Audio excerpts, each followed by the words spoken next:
Hi students, I'm Sajivani Priyangika Vendikon.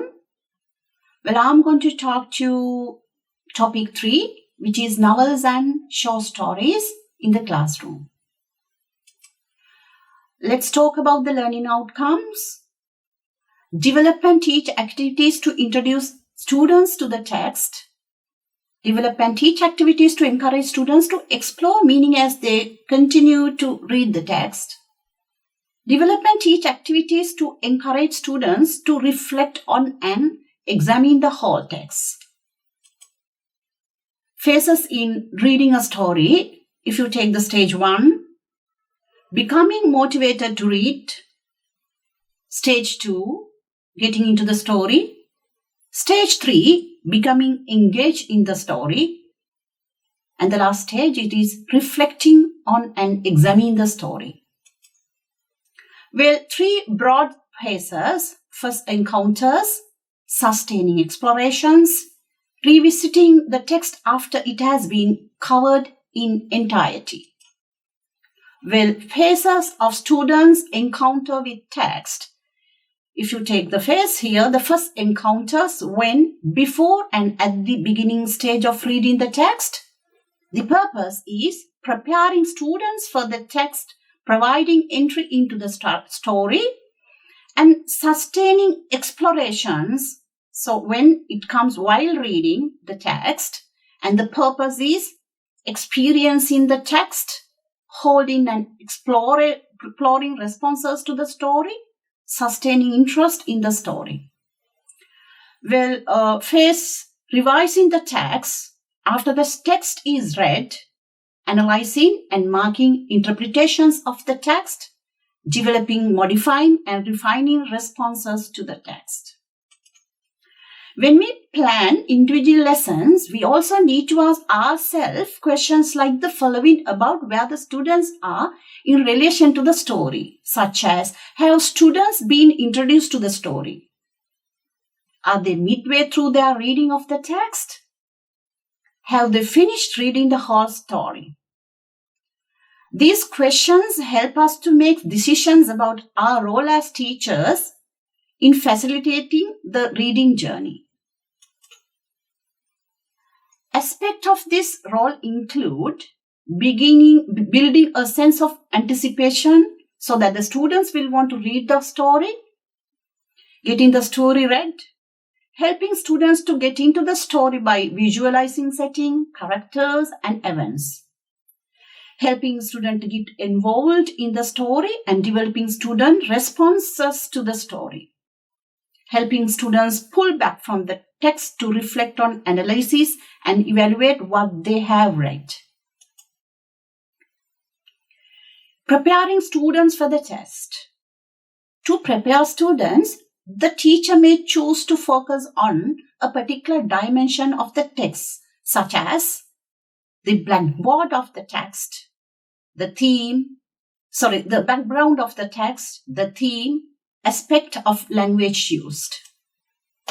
Some ways to prepare students for reading a story. You have to introduce background information, then provide information on the author, use visualization exercises, discuss theme.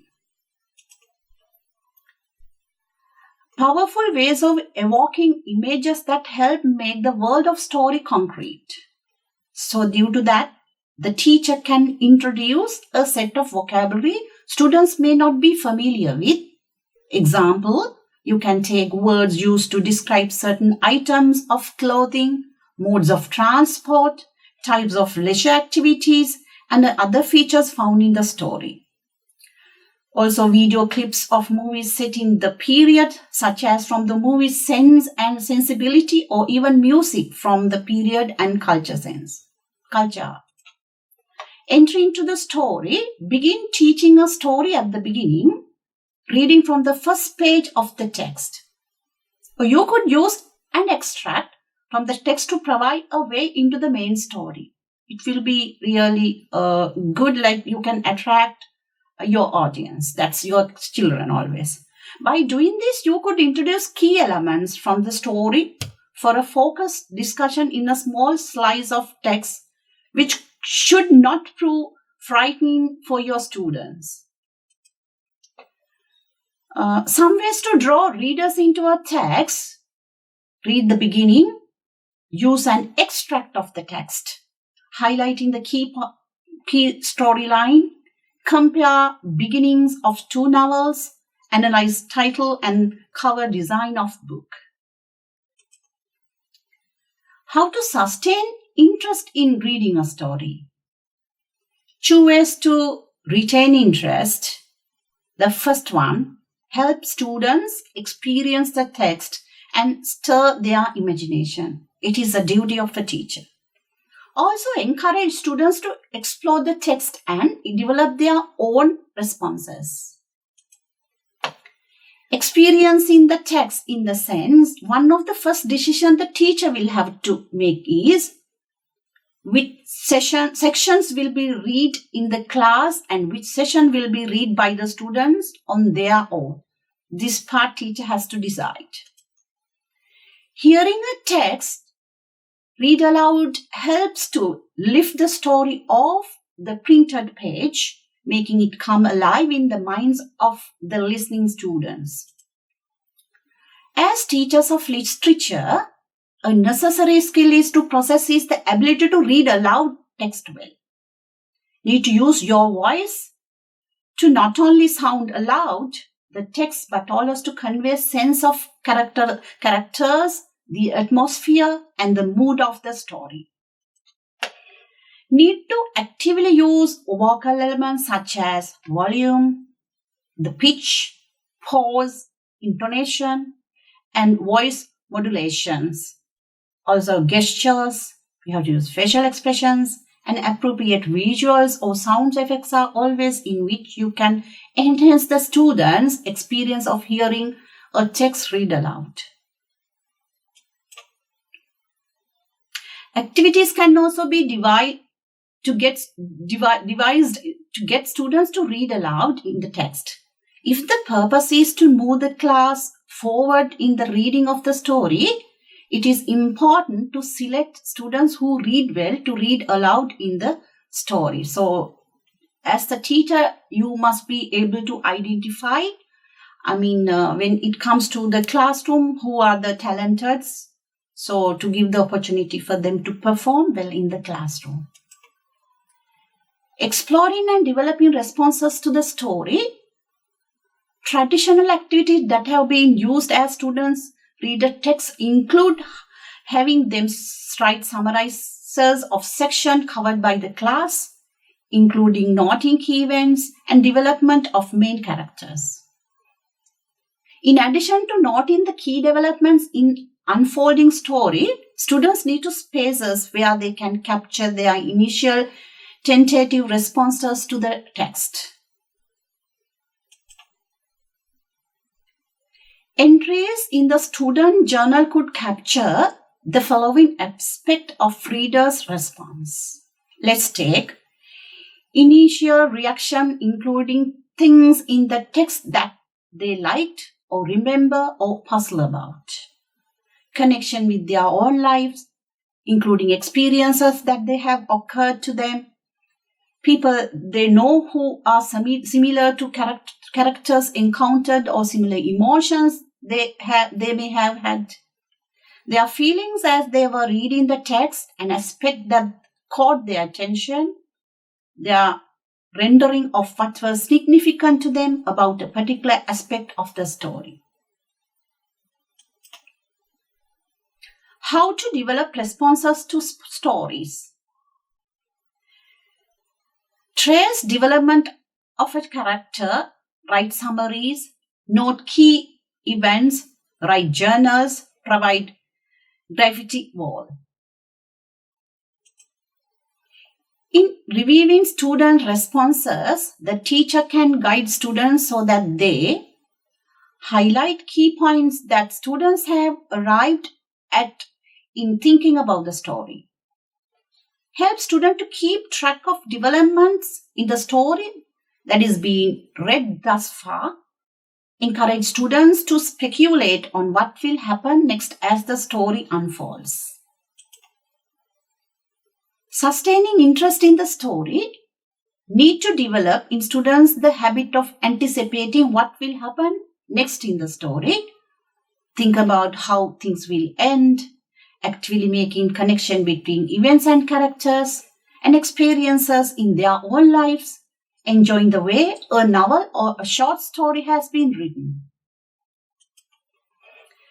Revisiting the text, that's mean once students have a sense of the whole story, they should be encouraged to think about it more sophisticated way, refine their meaning making with the text. Students can be encouraged to revisit the text to analyze and make interpretation of the story. This involves higher order thinking where the story is taken apart and examined to consider things that may not be apparent in the first reading. So the students need to be clear about the elements of setting, character, plot, point of view, language and style of the short story or the novel. A series of questions like the ones below might provide useful starting point. Where does the story take place and when? You can say who are the main characters, then what is the situation, what happens, what is the consequence of that, what is the main conflict and the problem, what caused it, how did it resolve, and the end, and how is the story told. In attempting to explain an aspect of the text, including lines in the story, students should be encouraged to say why they think the text means something. Knowing the whole text is important in helping readers make interpretations. As teachers, one way to facilitate this is to follow up what and how questions with the why or injunctions to support answer to question with evidence from the text. So you as teachers, you have to need to remind that pleasure and enjoyment are important ingredients of literary reading. So that's mean you as a teacher, you should understand of it while you are teaching, and when you want your kids to learn, keep that on your mind. As courage writers, the reader should be carried forward by the pleasurable activity of mind, excited by attractions of the journey. Thus, the best reward a teacher can have is when students are completely engaged and absorbed in the story he or she is teaching. That's mean when you are teaching to the students, if you can attract your students towards you, mean that you have already attracted them towards you using the correct techniques.